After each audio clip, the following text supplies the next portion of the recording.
বিশ্বকাপ ফুটবলে লিওনেল মেসির ভবিষ্যৎ কেরিয়ার নিয়ে যখন ভক্তদের দ্বিমত আর আলোচনার শেষ নেই, ঠিক তখনই ২০৩০ সালের বিশ্বকাপকে ঘিরে এক নতুন সমীকরণ আশার আলো দেখাচ্ছে আর্জেন্টাইন ফুটবল প্রেমীদের।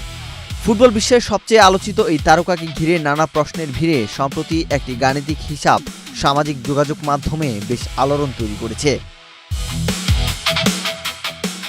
ফুটবল বিশ্বকাপের শতবর্ষপূর্তির আসর বসবে ২০৩০ সালে। ঠিক সেই বছরে প্রাপ্তবয়স্ক হতে যাচ্ছেন মেসির জ্যেষ্ঠ পুত্র Thiago Messi. Gold's Gym across 30+ countries with over 700+ locations worldwide. Train anywhere, belong everywhere.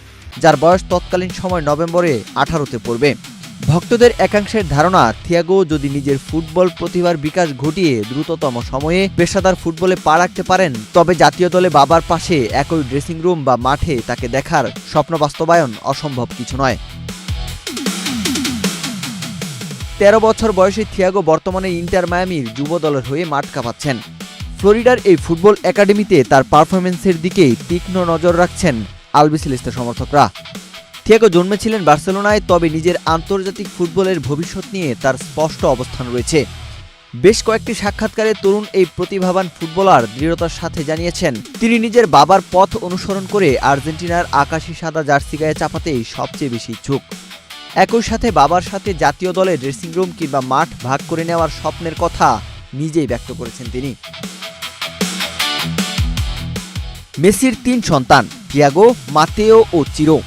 সবাই এখন ফুটবলের প্রাথমিক ধাপে নিজেদের মেধা ও প্রতিভার স্বাক্ষর রাখছেন। তবে সাধারণ সমর্থক থেকে শুরু করে বিশ্লেষক সবাই জানেন, বিশ্ব ফুটবলের সর্বোচ্চ স্তরে নিজের অবস্থান তৈরি করা কতটা কঠিন। বাবার অর্জিত কিংবদন্তি তুল্য উচ্চতায় পৌঁছানো যে কতটা জটিল, তা নিয়েও রয়েছে সচেতনতা। ফলে এখনোই এই উদীয়মান কিশোরের কাঁধে বাড়তি কোনো চাপের বোঝা চাপিয়ে দিতে চান না ভক্তরা।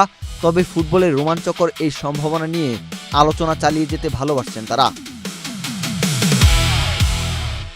ওয়াহিদ হোসাইন জিহাদ, বাংলাদেশ প্রতিদিন।